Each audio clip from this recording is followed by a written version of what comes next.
Right, Shalom. Shalom. First and foremost, I'd like to begin this lesson by giving all glory, all honor, and all praises unto Yahweh, Ba'ashem Yahushai, Ba'ashem Macha Kodash, giving double honors, double unto the apostles and elders of Great Millstone who surely do rule well. As always, I like to say Shalom unto the elect.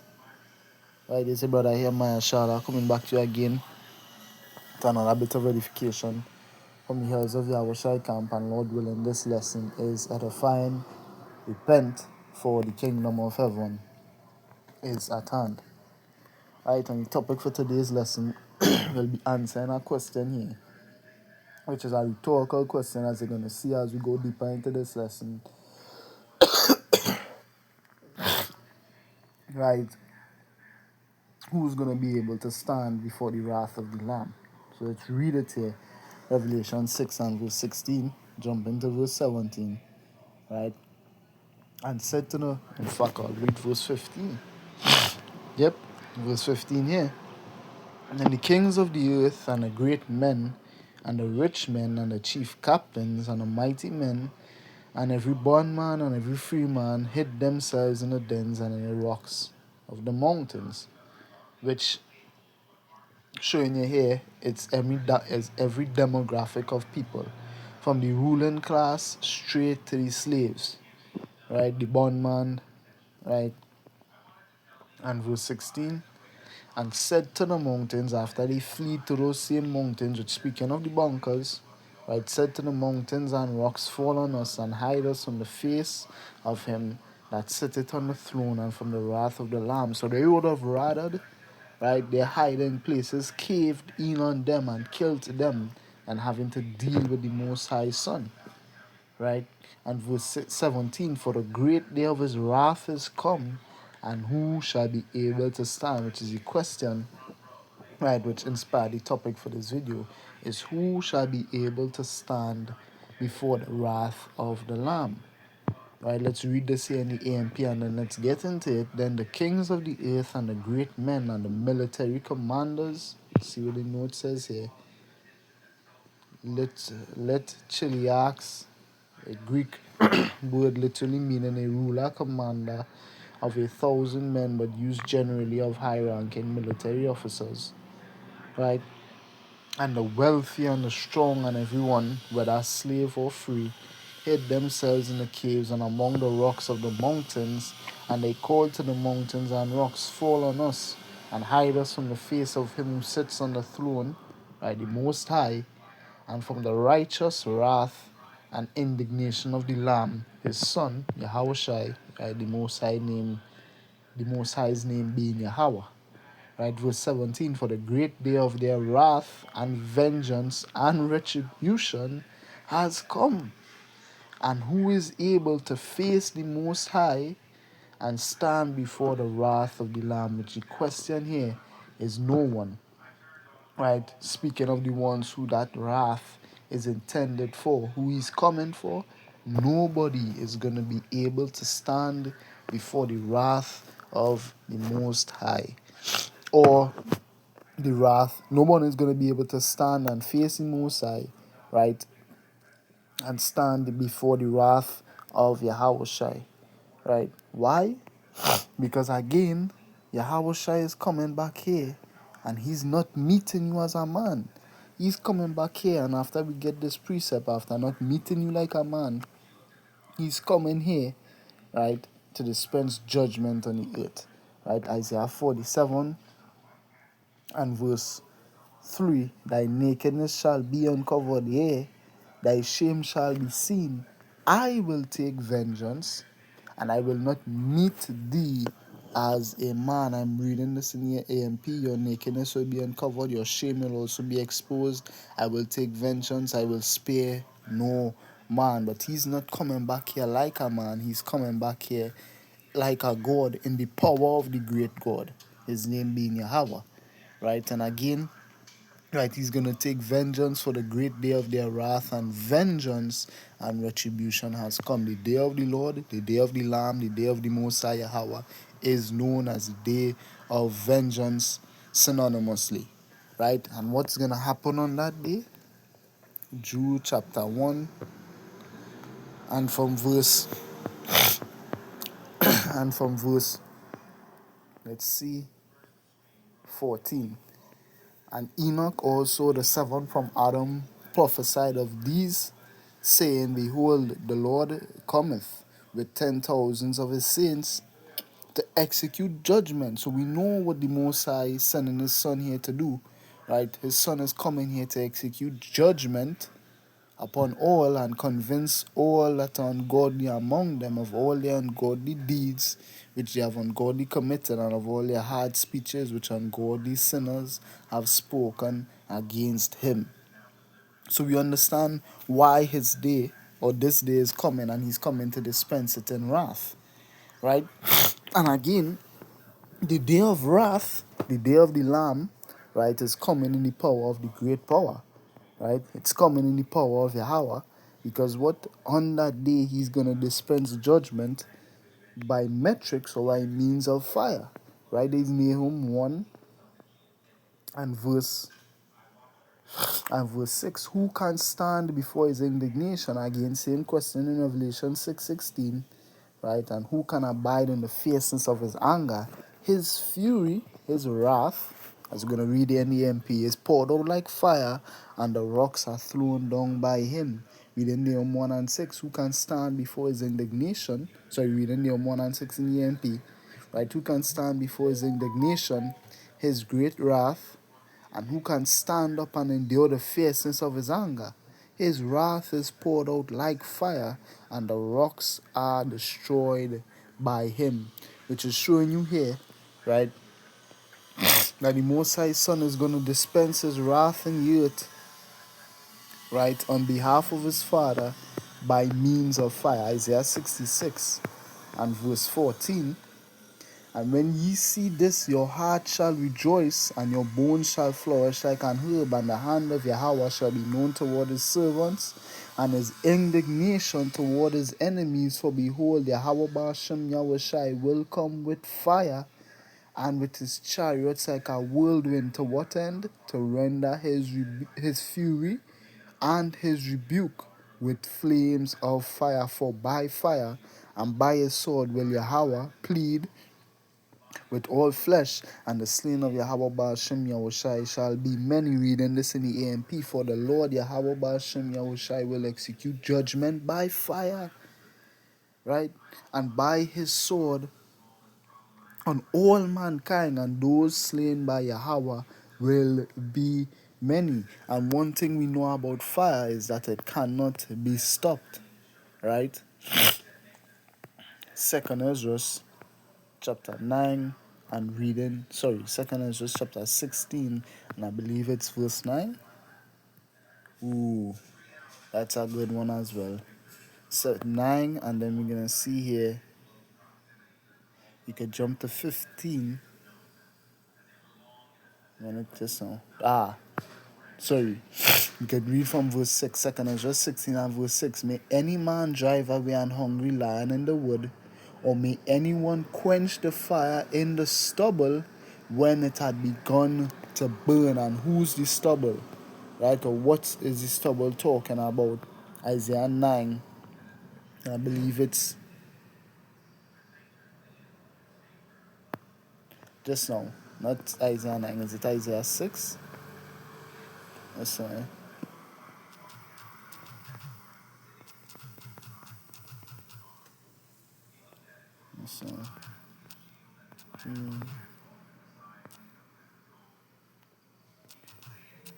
You just bear with me here.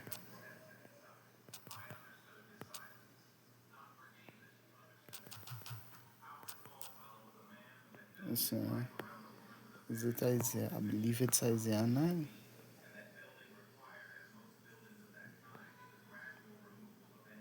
Right? Jumping down to verse.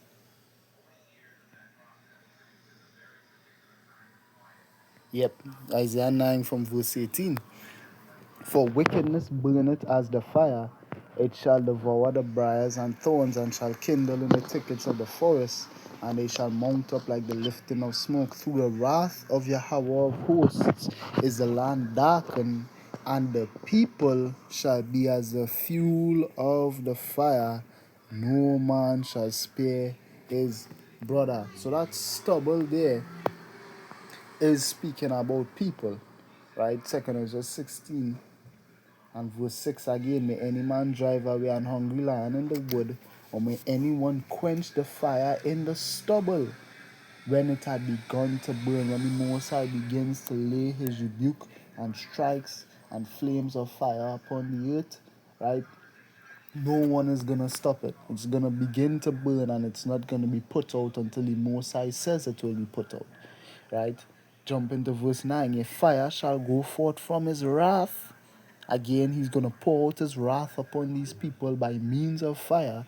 And who is he that may quench it? Nobody's going to be able to stop it. And jump in here to verse 15. The fire is kindled and shall not be put out until when? Till it consume the foundation of the earth. Right? Again, nobody is going to be able to stop or pacify or appease the wrath of the Most High. Which again, you gotta understand here, right? That a big reason why they're not going to be able to stand in the wrath of the Lamb is because it's coming again in the power of the great God. Right? It's Revelation 19. I'm going to read verse 15 here in the KJV and the AMP. And out of his mouth, which is the mouth of Yahushua, goeth his sword, right? That with it he should smite the nations, and he shall rule them with a rod of iron, and he treaded the winepress of the fierceness and wrath of the Almighty power. Reading this in the AMP, from his mouth comes a sharp sword, his word in brackets, because it's really his commands that he's gonna give to kill these niggas, right? Luke 19 and 27. To those that would that I should not reign over them, bring them hither and slay them before me, right? With which he may strike down the nations, and he will rule them with a rod of iron, and he will tread the winepress of the fierce wrath of the of the Most High, the Almighty, in judgment of the rebellious world. Again, his judgment is coming at the behest or in the power and in the might, right, of Yahweh. Right? Isaiah 63, right, and I believe that's verse 3. In fact, we could read from verse 1.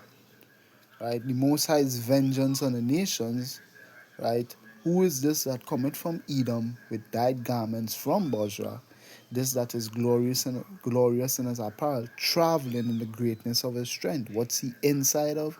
He's inside of a chariot, right? Again, he shall be revealed from heaven, or in the clouds of heaven, with power and great glory. Power synonymous of strength, right? And again, great glory, greatness. What's that speaking of? That's speaking of the chariots, right? Yahushua is coming here in chariots, right? Matthew 24. I that speak in righteousness, mighty to save. Another clue, right? Again, Matthew 1 verse 21, he shall save his people from their sins. Right? Verse 2, wherefore art thou red in thine apparel, and thy garments like him that treaded the winefat? I have trodden the winepress alone. What winepress is that? Again, winepress of the fierceness of the Almighty power. We just read it in Revelation 19. And of the people there was none with me, no one survived, for I will tread them in mine anger and trample them in my fury, and their blood shall be sprinkled upon my garments, and I will stain all my raiment. Reading this in the AMP. Power's vengeance on the nations, right? Who is this who comes from Edom with crimson stained garments from Bozrah in Edom? This one, the Messiah, who is majestic in his apparel, marching in the greatness of his might. It is I, the one who speaks in righteousness, right? Again, that Revelation 19, in righteousness doth he judge and make war. Right? One thing you need to be able to do to judge is to talk. right? Again, his sword is representative of his word. He's not going to lift up any sword or anything, right? As we're going to read in our second Ezra 13, he's just going to give commands and then everyone shall die, right? March in the greatness of his might. It is I, the one who speaks in righteousness, proclaiming vindication, mighty to save. Verse 2, why is your apparel red and your garments like the one who treads in the winepress? I have trodden the wine trough alone, and of the peoples there was none with me. I also trod them in mine anger, and trampled them in my fury, and their lifeblood is sprinkled on my garments, and I stained all my clothes. Reading the last verse here in the AMP, for the day of vengeance against ungodliness was in mine heart. In my mind, I was continually thinking of it. We could read Revelation 1 and 7 after. And my year of redemption of those who put their trust in me, the year of my redeemed, has come. Let's read that in Revelation 1 and 7. He is thinking of this day, right? Revelation 1 and 7, behold, he cometh with clouds, and every eye shall see him, and they also which pierced him, and all kindreds of the earth shall wail because of him, even so, amen. Right? So, and they which pierced him, right? So he's even thinking of the time he last was here on the earth and the manner in which he died. And we knew he would be thinking about those times even while he was up in the heavens. He said it, right? Set fire, earth, no, send. Sorry. Luke 12 and 49, I am come to send the fire on the earth. And he didn't send it the last time he was here, at least not the physical fire that he's referring to here. And what will I, if it already be kindled? And again, remember, the fire here is likened or is a similitude for his anger. He is coming to dispense his anger on earth, right, through means of fire. And he's telling you that even 2,000 years ago, he was already angry, right? Is his fire a similitude? Sorry, is his anger a similitude for fire? And is fire a similitude for his anger? Are they synonymous? Yes, they are.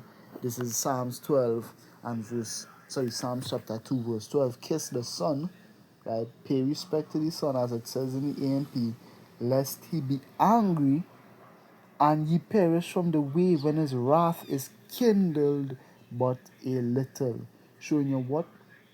His wrath could be set ablaze, or it could be started just like you can start fire, right? Reading Psalms 2 and 12, pay respect to the Son, so that he does not become angry and you perish in the way, for his wrath may soon be kindled and set aflame.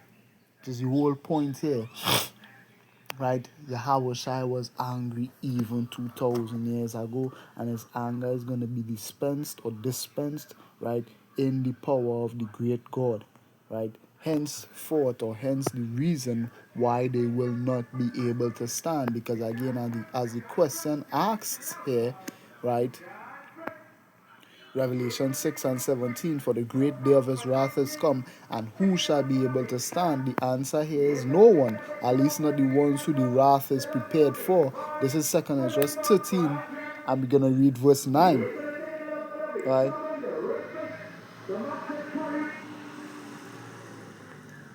Right? 2 Ezra 39, and lo, as he saw the violence of the multitude, the ones he's going to convince of all the ungodly deeds which they have ungodly committed, right, that came, he neither lifted up his hand, nor held any sword, nor any instrument of war. But I only saw that he sent out of his mouth as it had been a blast of fire, and out of his lips a flaming breath, and out of his tongue he cast out sparks and tempests. And they were all mixed together, the great blast of fire, the flaming breath, the great tempest, and fell with violence upon the multitude which was prepared to fight, and burned them up every one, so that upon a sudden of an innumerable multitude nothing was to be perceived, but only dust and smell of smoke. When I saw this, I was afraid.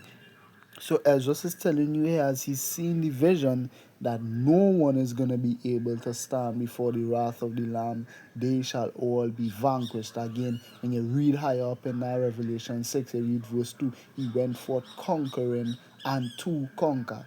So we're telling you, or it's been told unto us, right? Explained unto us. He's coming here, and he's not coming here with any plans of being defeated by anyone. So what? No one was able to stand against him, and thus, or this is why they all fled. Right? Isaiah 2, right, and verse 21. Let's see. Verse 19.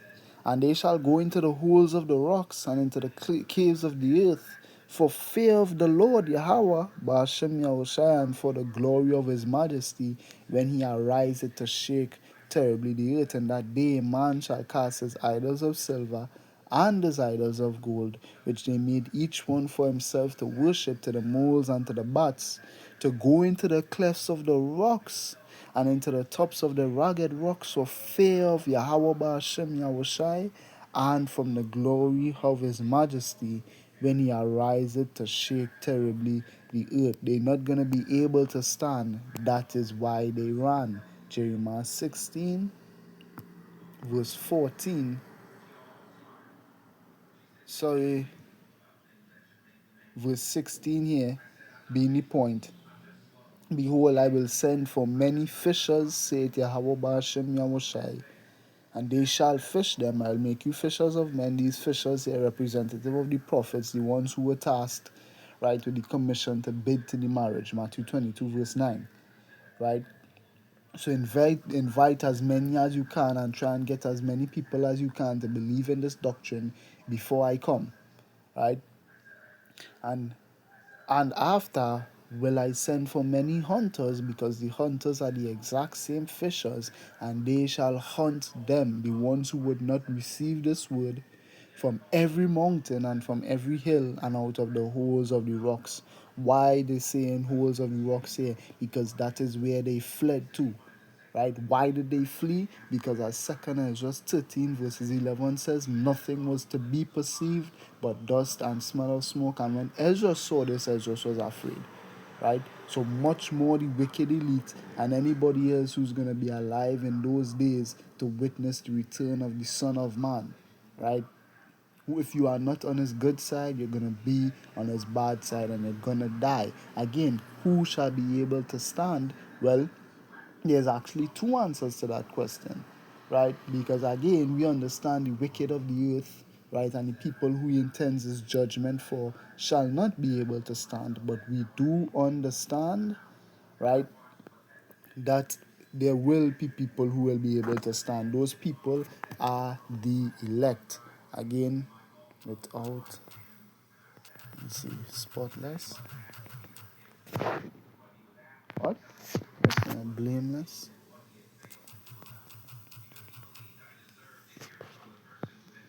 Found.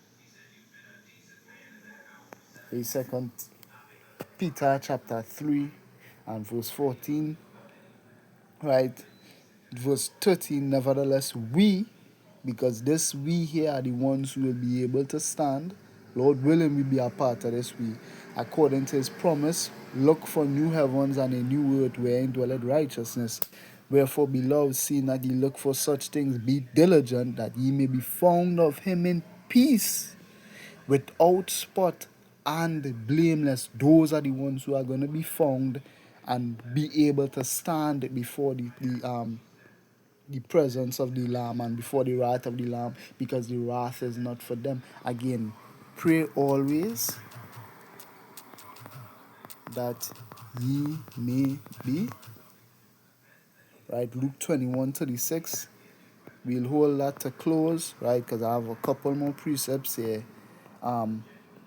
Who's this we speaking of? Who are the ones who will be able to stand again, as First Thessalonians says. First Thessalonians 4. Right, First Thessalonians 4, and we'll read verse 17. Right?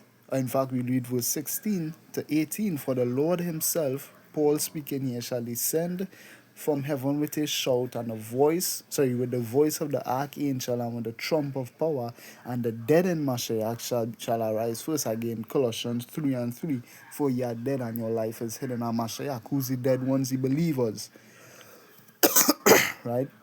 Then we which are alive and remain, again, as it says here, right, verse 14, we shall not all sleep. Sorry, not verse 14, 1 Corinthians 15, we shall not all sleep. So not all of the believers are going to die. Some of them are going to die, some of them are going to live. Verse 17, then we which are alive and remain shall be caught up together with them in the clouds to meet the Lord. Right? So the Lord isn't coming to meet them. They're going to meet the Lord after the Lord takes them out of the earth, showing you who's the ones he's bringing the wrath for. It's not for them, right? It's not for the believers. It's not for the elect. It's for the wicked of the earth, right? To meet the Lord in the air, and so shall we ever be with the Lord. Wherefore comfort one another with these words, right? And again, laid up for me.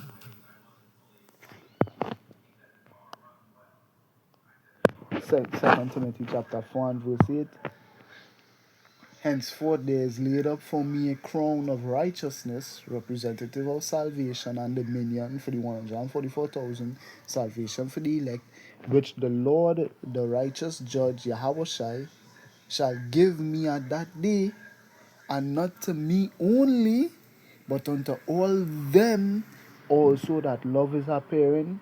Do thy diligence to come shortly unto me. Showing you what? Again, that Revelation 6 verse 16 to 17, rather verse 17, Salakia, who shall be able to stand, right, has two answers to it. The wicked of the earth will not be able to stand. So if you're looking at it from the aspect of the ones who's going to receive the judgment, like the vindication of Yahweh Ba'ashem Yahushai, the answer of who shall be able to stand, the answer is no one when we look at it from the wicked standpoint, from again the unrighteous, again all things double one against another. But when we look at it at the standpoint or from the aspect of the righteous ones that shall dwell in the earth at that time, again nevertheless when the Son of Man cometh shall he find faith on earth, right? The faithful ones, right, they will be able to stand, right, because what they have not incurred the wrath of the Lord. Again, that 2 Peter 3, right, can't remember which verse.